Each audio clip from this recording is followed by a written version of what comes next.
क्या आप भी आरपीएससी सेकंड ग्रेड की तैयारी कर रहे हैं तो आपके मन में भी एक क्वेश्चन जरूर आता होगा कि सबसे ज़्यादा सवाल किन टॉपिक्स से आते हैं। क्योंकि अगर हमें ये पता चल जाए कि एग्जामिनर सबसे ज़्यादा कौन से टॉपिक से क्वेश्चन पूछेगा तो हमारी जो स्ट्रेटजी है या फिर जो हमारी तैयारी है वो 3 गुना स्मार्ट हो सकती है। पिछले कुछ सालों के आरपीएससी सेकंड ग्रेड के पेपर को एनालिसिस करने के बाद पता चला है कि जो क्वेश्चन है वो लगभग 60-70% जो हिस्सा है वो कुछ टॉपिक से ही आता है। आज मैं इस वीडियो में आपको यही बताने वाली हूँ, वही टॉपिक्स जिनसे एग्जाम में क्वेश्चन सबसे ज़्यादा पूछा जाता है। अगर आप इन टॉपिक्स को स्ट्रॉन्ग कर लेंगे तो आपके सिलेक्शन के चांस काफ़ी बढ़ जाएंगे। नमस्कार दोस्तों, आप देख रहे हैं गुरु मंत्र बाय मोनिका, जहां हम बात करते हैं आरपीएससी सेकंड ग्रेड के स्मार्ट प्रिपरेशन के बारे में। अगर आप भी टीचर बनना चाहती हैं तो चैनल को ज़रूर सब्सक्राइब करें, वीडियो को लाइक करें। अब हम शुरू करते हैं सबसे पहले कि भाई किन टॉपिक से सबसे ज़्यादा क्वेश्चन पूछे जा रहे हैं। इसके लिए हमें क्या समझना पड़ेगा? सबसे पहले एग्जाम पैटर्न समझना पड़ेगा, पेपर का पैटर्न समझना पड़ेगा। जो आरपीएससी सेकंड ग्रेड है उसमें पेपर में मुख्य रूप से जो प्रश्न आते हैं वो आते हैं राजस्थान के जीके से, भारत का संविधान है और शिक्षा मनोविज्ञान है, और जो भी सब्जेक्ट होता है वो उसका सेकंड पेपर होता है, और एक साइकोलॉजी एजुकेशन जो मनोविज्ञान होता है, एजुकेशन साइकोलॉजी है उससे। तो अब आपको पता चल गया कि मोटे मोटे कोर एरिया ये है। लेकिन जब हम प्रीवियस ईयर क्वेश्चन पेपर का एनालिसिस करें तो कुछ स्पेसिफाइड टॉपिक बार बार रिपीट होते हैं। हम देखते हैं कि वो बार बार रिपीट होने वाले टॉपिक्स कौन से हैं। अब सबसे पहले अगर टॉपिक की बात करें तो सबसे बड़ा है राजस्थान का इतिहास। सबसे ज़्यादा सवाल पूछे जाते हैं राजस्थान के इतिहास से, लेकिन पूरा इतिहास नहीं पूछा जाता। उसमें कुछ इंपॉर्टेंट एरिया है जहां से बार बार क्वेश्चन आते हैं, जैसे कि राजपूत काल हो गया, मेवाड़ का इतिहास हो गया, महाराणा प्रताप हो गया, हल्दी घाटी का युद्ध हो गया, और दुर्ग और राजहंस हो गए हैं। उदाहरण के लिए जी मान लीजिए कि चित्तौड़गढ़ का दुर्ग कहाँ बनवाया, किसने बनवाया, कब बनवाया, ऐसे कुछ क्वेश्चन, या फिर बुलंद दरवाजा कहाँ है इसके बारे में पूछ लिया जाता है। या हल्दी घाटी का युद्ध कब हुआ, उसमें हल्दी घाटी के युद्ध में जो मान सिंह की सेना थी, अकबर की सेना थी, तो उसका नेतृत्व किसने किया, या हमारे जो प्रताप जी थे, महाराणा प्रताप थे, उनके जो सेना थी उसका नेतृत्व किसने किया। ऐसे क्वेश्चन घुमा फिरा के बार बार पूछे जाते हैं। अगर आपने राजस्थान इतिहास को अच्छे से पढ़ लिया है तो कम से कम 5 से 7 प्रश्न आपको आराम से मिल जाएंगे, और वो सही भी होंगे आपके ना। अब हम हमारी बात कर लेते हैं, बड़ा मेजर टॉपिक है राजस्थान का कला और संस्कृति। राजस्थान की जो कला संस्कृति है, आर्ट एंड कल्चर है, इसमें सबसे ज़्यादा क्वेश्चन पूछे जाते हैं। राजस्थान के जो टॉपिक जो है ये बहुत स्कोरिंग है, मतलब आप एक बार इसको अच्छे से पढ़ लेंगे ना तो इसके बाद इसमें स्कोर करना कोई मुश्किल काम नहीं है ना। जैसे लोक देवता या संत है, इसमें से बहुत क्वेश्चन आते हैं। लोक नृत्य है, चित्रकला है, मेले हैं और त्यौहार है, इनसे क्वेश्चन आता ही आता है, तो आपको पढ़ना है। और राजस्थानी भाषा साहित्य है, इससे भी क्वेश्चन पूछा जाता है। जैसे तेजा जी के बारे में पूछ लिया कि किस लोक देवता के रूप में प्रचलित है, या फिर मान लो पूछ ले घुमा फिरा के कि इनका क्रम, जैसे अभी रीट में तय करवाया था क्रम के बारे में, या फिर स्टेटमेंट बना के क्वेश्चन पूछ सकते हैं। घूमर के बारे में पूछ ले, या फिर कोई घुड़ला के बारे में पूछ ले, या फिर कोई अदर नृत्य है जैसे कि चंग है, ढफ है, या फिर कोई लोकवाद्य के बारे में पूछ लेते हैं। तो इनको आप अच्छे से पढ़िए। अगर आपने ये टॉपिक अच्छे से कर लिए, चित्र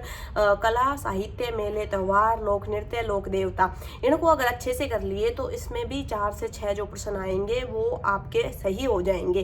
ठीक है जी। इसके बाद तीसरा टॉपिक हमारा क्या आता है? भूगोल का टॉपिक आता है। ज्योग्राफी, जो राजस्थान की ज्योग्राफी है, बड़ा पोर्शन है।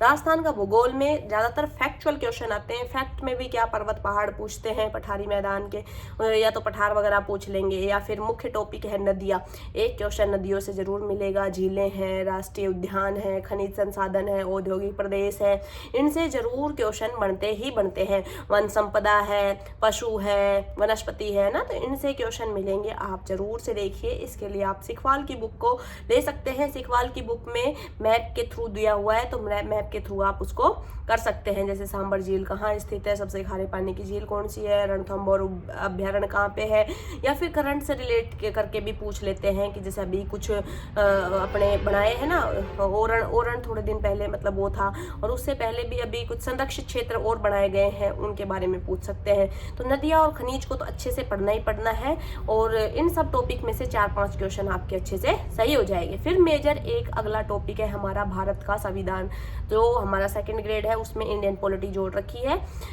तो ये छोटा टॉपिक है लेकिन इंपॉर्टेंट टॉपिक है ना। इसमें मौलिक अधिकार में से क्वेश्चन आना ही आना है। संविधान का संशोधन अच्छे से पढ़िए, राष्ट्रपति प्रधानमंत्री पढ़िए और संसद को पढ़िए। इन टॉपिकों को आप पढ़िए, इनमें से कोई क्वेश्चन आराम से आपको 3 से 4 क्वेश्चन मिल जाएंगे। बेसिक कॉन्सेप्ट समझिए, इनमें से ज्यादा घुमाने का भी नहीं है कि बहुत ज्यादा घुमा देगा, तो आराम से आपका ये आसानी से सही हो जाएगा। इसके बाद आती है शिक्षा मनोविज्ञान, है ना। शिक्षा मनोविज्ञान के अंदर सबसे ज्यादा टीचर का कोई भी एग्जाम है, उस टीचर के एग्जाम में सबसे ज्यादा इंपॉर्टेंट है कि एजुकेशनल साइकोलॉजी। तो हमें जब तक साइकोलॉजी पढ़नी ही पड़ेगी, क्योंकि हमें बच्चों से डील करनी है, तो हमारी एजुकेशनल जो साइकोलॉजी है वो अच्छी होनी चाहिए, है ना। तो यहाँ से खूब क्वेश्चन आते हैं। तो एजुकेशनल साइकोलॉजी में जो भी सिद्धांत है, पियाजे का सिद्धांत, हार्नडाइक का सिद्धांत, कोलर का सिद्धांत, अधिगम के सिद्धांत, ना, तो ये तो मेन टॉपिक भाई इसमें है कि भाई साइकोलॉजी के बेसिक सिद्धांत है। इसके अलावा आपके व्यक्तित्व वगैरह जोड़ रखे हैं, जो भी टॉपिक जैसे रुचि है, अभिप्रेरणा है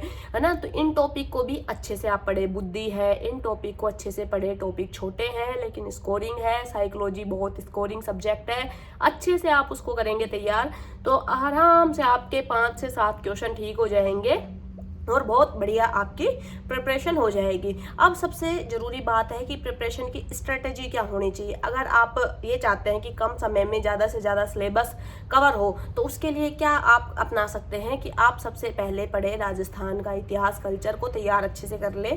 9th-10th की RBSC की किताब से आर्ट एंड कल्चर और इतिहास आपका राजस्थान का कवर हो जाएगा, और कुछ पढ़ने की आवश्यकता नहीं है। PYQ आप दिशा 2020 से देख ले, बेस्ट है, काफ़ी हद तक हो जाएगा कवर। और राजस्थान का भूगोल है, आप सिखवाल की मैपिंग वाली किताब से पढ़ सकते हैं, उससे आराम से इजी तरीके से कवर हो जाएगा। उसके बाद बात कर लेते हैं संविधान और मनोविज्ञान की, जो हमारी इंडियन पॉलिटी है। तो पॉलिटी के लिए अगर किसी के पास लक्ष्मीकांत है तो ठीक है, नहीं है लक्ष्मीकांत तो आपको क्या करना है, 11वीं क्लास में हमारा संविधान करके है, वो भी नहीं है तो आपने एक जो गाइड ली है उसी गाइड में से पढ़ लीजिए। इतने ही बेसिक क्वेश्चन पूछे जाएंगे, थोड़ा सा लैंग्वेज को इधर उधर किया जाएगा, तो आप लैंग्वेज को देख लेंगे, आप पढ़ लेंगे उसको, 2 और PYQ कर लेंगे, तो आपका आराम से काम हो जाएगा, है ना। तो मुझे लगता है कि आज के लिए वीडियो में जो भी जानकारी मुख्य रूप से चाहिए होती थी वो मैंने बता दी है। आप तैयारी कर सकते हैं अपने अकॉर्डिंग। अगर फिर भी कोई समस्या आए तो आप मुझे कमेंट कीजिए। वीडियो अच्छा लगे तो वीडियो को लाइक करें, चैनल को सब्सक्राइब करें और अपने दोस्तों को शेयर करें।